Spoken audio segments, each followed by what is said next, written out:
चीन की चालबाजियों पर लगेगी लगाम। बर्फ हो या बारिश, बस कुछ ही मिनट में एलएसी पर पहुंचेगी सेना। मिलेगा ड्रैगन को मुकम्मल जवाब।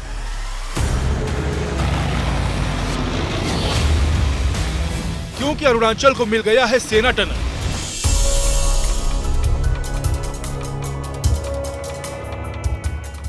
ये टनल जिसका इंतजार अरसे से था, न सिर्फ तवांग के लोग इसकी राह देख रहे थे, बल्कि सेना को भी इसकी सख्त जरूरत थी। शनिवार को पीएम मोदी ने 13,000 फीट की ऊंचाई पर बने दुनिया की सबसे लंबी डबल लेन टनल का उद्घाटन किया और अब ये टनल आम लोगों के लिए खुल गया है। लेकिन इस टनल के शुरू हो जाने से चीन की परेशानी पर बल पड़ गए हैं। अब अरुणाचल के बॉर्डर पर चीन के सैनिकों पर भारत जब चाहे शिकंजा कस सकता है, यानी अब खराब मौसम की वजह से चीन की मनमानी नहीं चलेगी। पहले समझ लीजिए कि सेल टनल रणनीतिक तौर पर क्यों अहम है। पहले तवांग का रास्ता खराब मौसम और बर्फबारी की वजह से महीनों बंद रहता था, लेकिन टनल बन जाने की वजह से अरुणाचल की राजधानी ईटानगर से तवांग का रास्ता 12 महीने खुला रहेगा। तवांग शहर से एलएसी की दूरी करीब 25 किलोमीटर रह जाएगी, जिससे कुछ मिनटों में सेना बॉर्डर तक पहुंच पाएगी।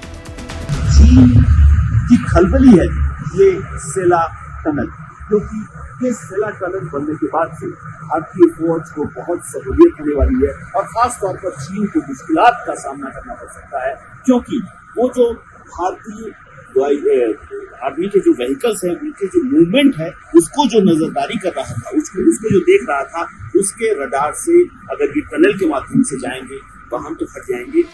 पहले ईटानगर से तवांग की 448 किलोमीटर की दूरी तय करने में 12 घंटे से ज्यादा का समय लगता था। अब 8 घंटे में ये रास्ता तय होगा।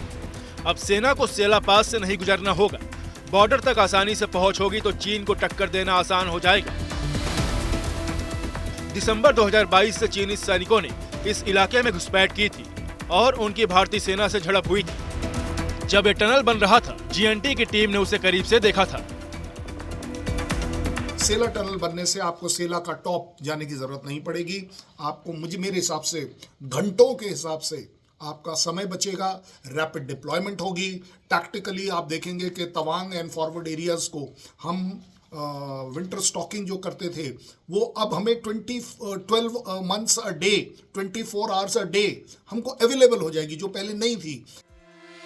अरुणाचल के इस इलाके में बर्फबारी की वजह से सैन्य साजो सामान पहले बॉर्डर तक ले जाना मुश्किल था। अब सेना टनल की वजह से असम से तवांग तक सैनिकों और आर्टिलरीज की पहुंच आसान हो जाएगी। जाहिर है टनल के बनने से भारतीय सेना की ताकत और चीन की टेंशन बढ़ गई है।